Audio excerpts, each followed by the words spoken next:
Hello friends, कैसे हैं आप सभी। एक बार फिर से स्वागत है आप सभी का आपके अपने channel pol science Guru with Rakesh Thakur पर। फ्रेंड्स, आज मैं लेकर आया हूं 12th क्लास के सेकंड चैप्टर को, एंड ऑफ बायोपोलैरिटी, यानी दो ध्रुवीयता का अंत। और आज हम इस चैप्टर के दो और इम्पोर्टेंट क्वेश्चनों की ओर चलेंगे, उन्हें हम डिस्कस करेंगे और समझेंगे।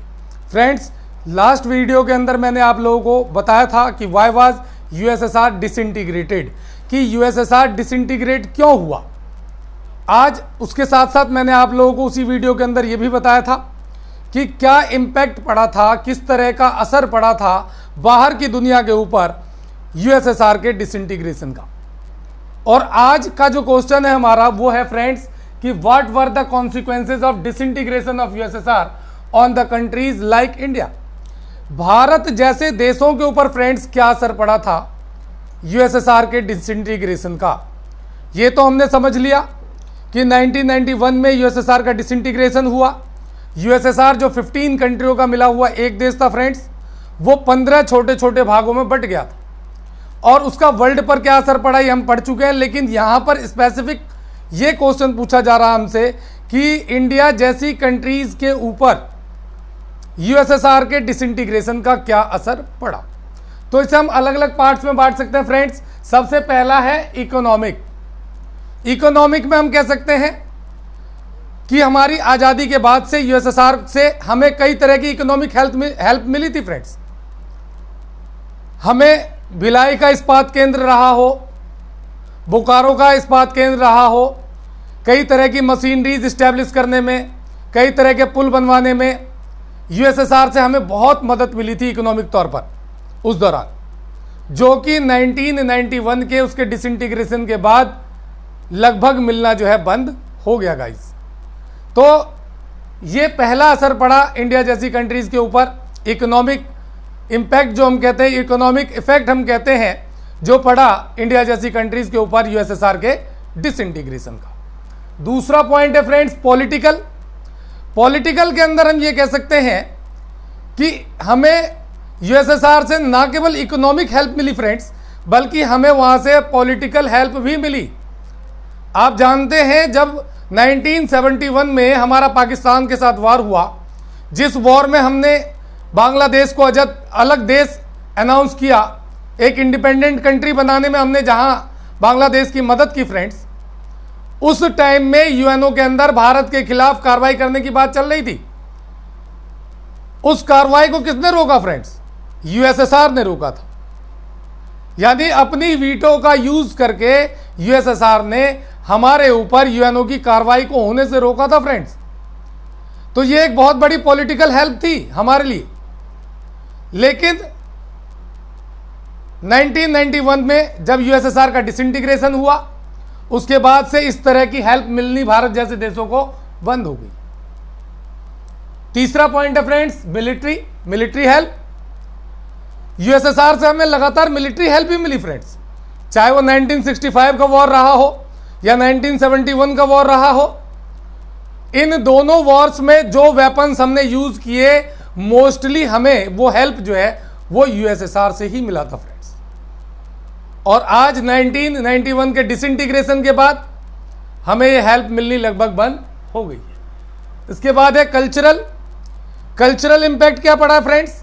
तो कल्चरल प्रभाव ये पड़ा है कि हमारे यहाँ के जो एक्टर्स थे, सिंगर्स थे, इनकी बड़ी डिमांड थी यूएसएसआर के अंदर। और इसी तरीके से यूएसएसआर के भी कई सारे आर्टिस्ट थे जो इंडिया में आते थे फिल्मों में काम करने के लिए। हमारे कल्चर को बड़ा पसंद किया जाता था यूएसएसआर के अंदर। यूएसएसआर के लोगों का भी बड़ा वेलकम होता था हमारे यहाँ। अगर आप लोगों ने मेरा नाम जोकर मूवी देखी हो तो उस मूवी में कई रशियन कलाकारों ने काम किया हुआ है गाइज। इसी तरीके से अजूबा मूवी अगर आप लोगों ने देखी हो अमिताभ बच्चन की, तो उसमें भी कई रशियन कलाकारों ने काम किया, बल्कि कई पार्ट्स की शूटिंग भी रशिया में हुई है उसकी। तो ये जो कल्चरल एक्सचेंज था दोनों देशों के बीच, वो आज जो है लगभग बंद हो गया है। उसके बाद है न्यूक्लियर हेल्प। हमने जब अपना पहला न्यूक्लियर बॉम्ब बनाया था, तो गाइज आपको पता होना चाहिए कि वो न्यूक्लियर बॉम्ब जो है हमें यूएसएसआर की मदद से ही मिला था फ्रेंड्स। तभी हम एक न्यूक्लियर वेपन कंट्री बन पाए थे, परमाणु शक्ति संपन्न देश जिसे हम कहते हैं। लेकिन 1991 के बाद इस तरह के हेल्प भी मिलने जो है बंद हो गए। इसके बाद अदर हेल्प में हम ये कह सकते हैं फ्रेंड्स, अदर पार्ट्स में हम ये कह सकते हैं, अन्य में, कि और कई तरीके के, जैसे चाइना से जब हमारा वॉर हुआ था तो यूएसएसआर ने ही उसमें सॉल्यूशन निकालने की कोशिश की थी। वैसे तो न्यूट्रल रहा था उस वॉर के अंदर। इसके अलावा भी जहां कहीं हमें जरूरत पड़ी है, इकोनॉमिकल, पॉलिटिकल, कल्चरल, हर फील्ड में, टेक्नोलॉजी के मामले में, हर फील्ड में यूएसएसआर ने हमारी मदद की है, जो आज हमें वो मदद मिलनी बंद हो गई। तो फ्रेंड्स, ये था हमारा आज का पहला क्वेश्चन कि what were the consequences of disintegration of USSR on the countries like India. और मैं समझता हूं कि आप सभी को ये क्वेश्चन अच्छे तरीके से समझ में आ गया होगा, और ये क्वेश्चन कई बार पूछा गया बोर्ड एग्जाम के अंदर भी, तो इसको अच्छे तरीके से प्रिपेयर करें। अगर कोई टॉपिक आपको समझ ना आया हो तो फ्रेंड्स आप लोग कमेंट सेक्शन में कमेंट करें, और मैं आप लोगों को नेक्स्ट वीडियो में आपके उन डाउट्स को पहले क्लियर करूंगा, उसके बाद अपने आगे टॉपिक की तरफ बढ़ूंगा। और गाइज, एक बार और आप लोगों से अपील कि अगर आप लोगों ने मेरे चैनल को सब्सक्राइब नहीं किया है तो please and please bell icon को दबाकर इस चैनल को सब्सक्राइब करें, लाइक करें, और अपने सभी फ्रेंड्स को, रिलेटिव्स को जो इस पॉलिटिकल साइंस सब्जेक्ट से जुड़े हुए हैं या सोशल साइंस सब्जेक्ट से जुड़े हुए हैं, उन सभी को ये शेयर करें ताकि उन्हें भी मेरी बातें सुनने का, मेरे टॉपिक्स और एग्जाम्पल सुनने का मौका मिल सके। खैर फ्रेंड्स, टाइम को वेस्ट किए बगैर हम आगे बढ़ते हैं अपने नेक्स्ट टॉपिक की तरफ, नेक्स्ट क्वेश्चन की तरफ। यह है कि what do you mean by socialist system? Do you think that after the disintegration of USSR the socialist system has been abolished from the world? यह पूछ रहा है कि साम्यवाद क्या था, और क्या यूएसएसआर के डिसइंटीग्रेशन के बाद साम्यवाद पूरी दुनिया से खत्म हो गया फ्रेंड्स? तो हम ये कहेंगे socialist system is a system which is completely based on equality, and in this type of system the main motive of the government is to do the welfare of the society. यानी इसका main motive जो होता है वो समाज कल्याण करना होता है, यानी देश का कल्याण करना होता है, लोगों का कल्याण करना होता है, और इसमें समानता पर आधारित होता है। It is against the capital system, it is against the private capital. ये निजी पूंजी के खिलाफ है। इनका कहना यह है कि समाज में पूंजी होनी ही नहीं चाहिए, क्योंकि पूंजी जो है समाज की सबसे बड़ी बुराई है। और दो भाइयों को लड़ाना हो, दो दोस्तों को लड़ाना हो, दो रिश्तेदारों को लड़ाना हो, तो पैसा जो है सबसे बड़ी चीज होती है लड़ाई की फ्रेंड्स। यही बात जो है सोशलिस्ट सिस्टम को भी समझ में आया, इसीलिए उन्होंने इस कैपिटल का अपोज किया, यानी पूंजी का विरोध किया। उनका कहना था कि सोसाइटी में प्राइवेट प्रॉपर्टी होनी ही नहीं चाहिए, सब कुछ सरकारी होगा। सरकार का काम है लोगों की जरूरतों को पूरा करना, और लोगों का काम है सरकार के लिए काम करना। यहां तक कि सोशलिस्ट सिस्टम में यह सिस्टम भी था फ्रेंड्स कि अगर गवर्नमेंट किसी को काम नहीं दे पाती है तो वो उसे बिठाकर उतने पैसे देगी जितना कि एक काम करने वाले को दिया जाता है। तो ये सोशलिस्ट सिस्टम था जो कि यूएसएसआर ने अपनाया था, कम्युनिस्ट सिस्टम भी कहते हैं इसको। अब यहां पर हमारा दूसरा क्वेश्चन जुड़ा हुआ है कि do you think that after the disintegration of USSR socialist system has been abolished from the world? क्या आप समझते हैं कि यूएसएसआर के डिसइंटीग्रेशन के साथ सोशलिस्ट सिस्टम खत्म हो गया दुनिया से? तो हम कहेंगे फ्रेंड्स नो, नहीं। We do not agree with this statement that after the disintegration of USSR, socialist system has been abolished from the world. नहीं, बिल्कुल नहीं। यूएसएसआर के डिसइंटीग्रेशन के साथ सोशलिस्ट सिस्टम खत्म नहीं हुआ है फ्रेंड्स। क्यों? क्योंकि it is an ideology and ideology can not be remove from the world. ये एक विचारधारा है, विचारधाराएं कभी मरा नहीं करती। जब तक ये दुनिया चलती रहेगी तब तक ये सोशलिस्ट सिस्टम के बारे में चलता रहेगा, चाहे हम किताबों में क्यों ना पढ़ें। भले यूएसएसआर से सोशलिस्ट सिस्टम खत्म हो गया, भले यूएसएसआर से कम्युनिस्ट सिस्टम खत्म हो गया, लेकिन उस समय चाइना में, क्यूबा में, वियतनाम में, कई देशों में सोशलिस्ट सिस्टम था फ्रेंड्स। आज अगर ये सभी देश भी छोड़ दें तो भी हम बुक्स के अंदर सोशलिस्ट सिस्टम के बारे में फ्रेंड्स पढ़ते रहेंगे।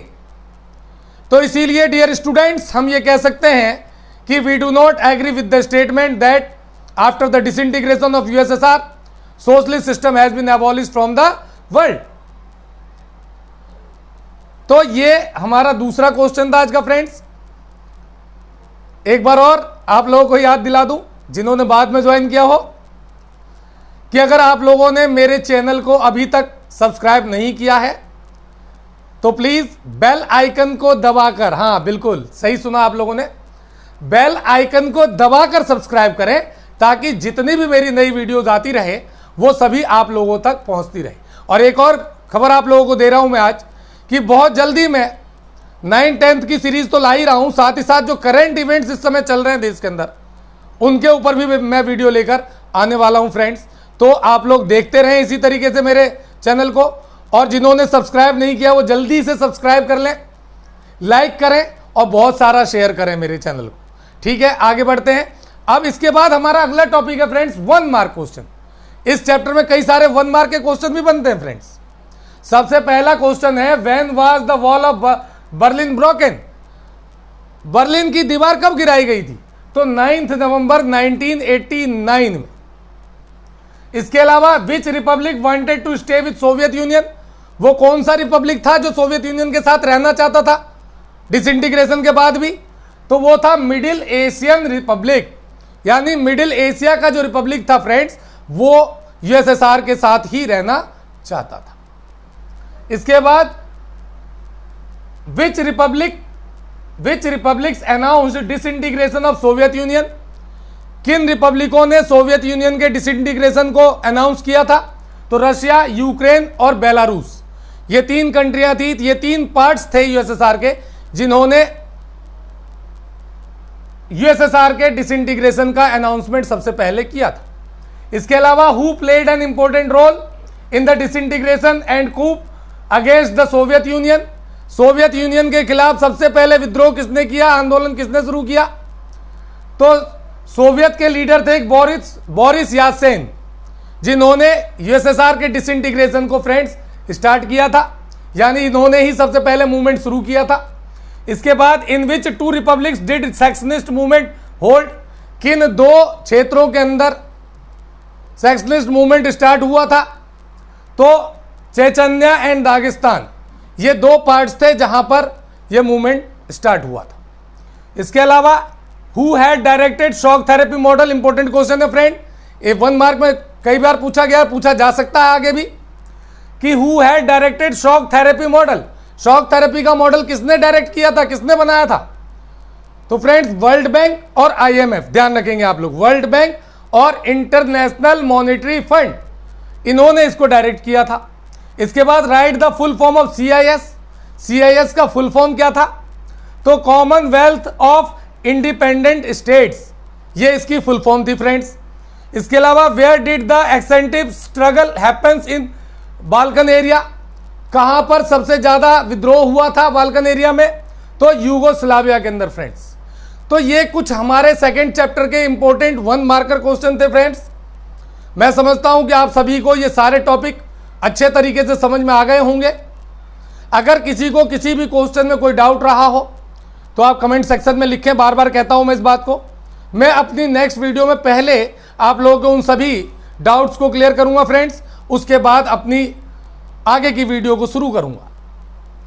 तो यहां पर ये दूसरे चैप्टर के कुछ क्वेश्चनों के साथ आज हम इस वीडियो को यहीं पर खत्म करेंगे। साथ में मैं आप लोगों को एक और बात कहना चाहता हूं फ्रेंड्स, कि आप लोग मेरे चैनल को सब्सक्राइब जरूर करें, लाइक करें और ज़्यादा से ज़्यादा शेयर करें। और अगले वीडियो के अंदर, नेक्स्ट वीडियो के अंदर मैं 3rd चैप्टर के जो पार्ट हमारे कोर्स में है उसको लेकर आऊँगा। तो फ्रेंड्स आज के लिए इतना ही। Thank you for watching me and thank you for giving a precious time for my channel and my words. Thank you so much. Have a nice day. Bye bye. Take care.